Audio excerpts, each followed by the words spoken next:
What are the secrets to investing in the UK from abroad? Now, buying properties as an investment from UK residents, it's also popular from outside of the UK by people that reside in other countries. And you might be thinking, well, why is that? Particularly if you're one of those people. So this week we're going to drill down and examine why that's the case. How do you do it, and what barriers do you face if you want to do it? Sound interesting? Hey, stick around.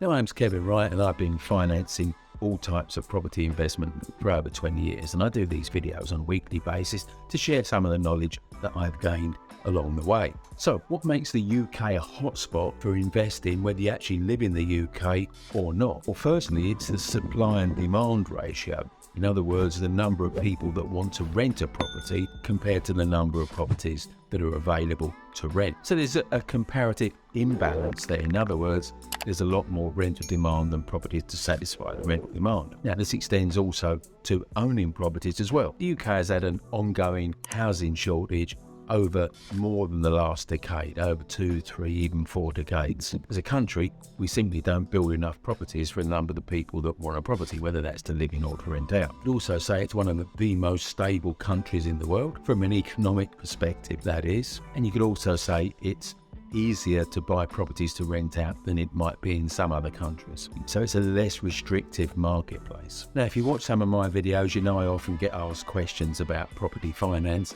So we're going to look at this one this week. So I had this question from a couple that are currently living outside of the UK. And here's what they told me about their situation. So they wanted to get started with an investment property in the UK. They wanted to get their first buy-to-let property. Now, he wasn't a British citizen, but his wife was. She had a British passport, and she'd been living outside of the UK for the last 3 years. Now, it looks like they'd previously been chatting to either a property company or a broker who'd advised them to put the property in his wife's name because her British citizenship would get her better rates. He was uncertain if that was true because, well, was she a British resident? Was she a UK resident? Because she lived overseas. So there was a bit of confusion there about what was being told to them. Now, as far as his wife's income, she was working 3 days a week, and that would equate to, in sterling terms, £24,000 a year. Now, they found out about the £25,000 a year income threshold that a lot of mortgage lenders had. So they were concerned about how that would affect them because they didn't hit that threshold. They'd also been told that their rental income would need to exceed their mortgage payment by 30%, and they asked me if this was correct, and if it was, how is that evaluated?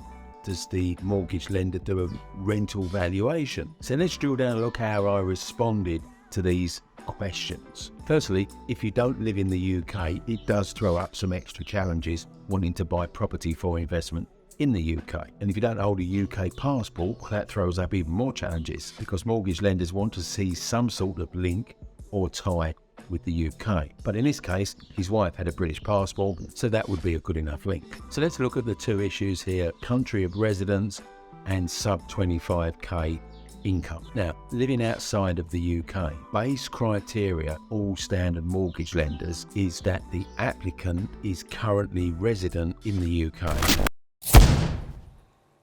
Hey, do you know I run in-person one-day events called Buy, Refurb, Refinance Summits? 2 great speakers plus me for a full day in a city near you. Look at the link below to see when the next one is for you.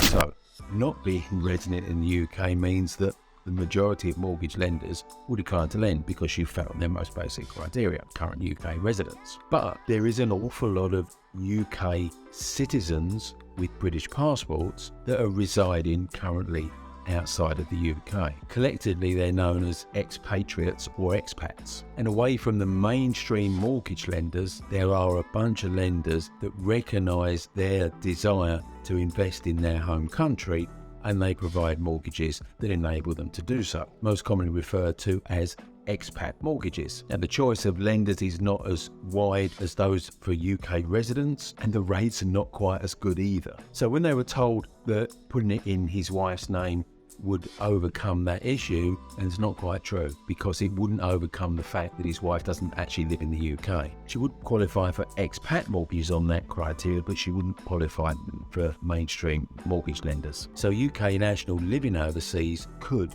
get a mortgage, but a foreign national with no ties in the UK is going to find it a hell of a lot more difficult. Now, moving on to the second issue, 25k a year income. Now, this is a benchmark or a criteria or a threshold that the majority of mortgage lenders in the UK impose. Now, if the majority impose it, that means not all do. So there is some scope for people that don't quite hit the 25 grand a year. And 24 grand is pretty close to 25 grand. So on that basis, it should be possible to get a mortgage, although not with quite the same choice as if there was a 25 grand income. But a slight increase in salary over the medium term could push them over that threshold and then negate this problem. Why is the 25 grand a year income applied as a threshold? Well, it's because that lenders over the time span of the mortgage expect that at some point during the term of the mortgage, you're going to get a tenant void. In other words, tenant's going to leave and you might not be able to replace them the same week or even the same month. And that means that there's going to be a lack of rental income to pay the mortgage. 25 grand a year or above gives lenders comfort that actually you'll have enough spare income to be able to make a month payment or 2 months payment or maybe 3 months payment from your own personal income until you get another tenant in there. So that's the thinking behind having that threshold. Now, as an aside, 25 grand a year can be joint, not single. So if a couple are applying, that makes it a lot easier for them to hit that 25 grand a year, because it's 25 grand a year between you. Now, the rent over mortgage calculation, they were told 30%. Well, actually, it's usually 25% rent over mortgage, but it could be 45% in some cases. And this is just lenders applying different multiples to different products. Now, buy-to-let lenders don't tend to value property themselves. They farm that out to RICS valuers, Royal Institute of Chartered Surveyors valuers. Now, when they're doing a property valuation, they will value not only the capital value, but the market rental income that the property is likely to command. So for these people, the key thing here is just to speak to a broker that's conversant with expats and the expat mortgages that will fulfill their need, which we're happy to do. So there we are. That's my video for this week, and I'll be back next week with another property finance video. So, hey, hope to see you then. If you enjoyed watching this video, did you know every Monday morning at 8:30 I do a live Facebook Q&A. So if you want to start the week with checking out some answers to your property finance questions, click the link here.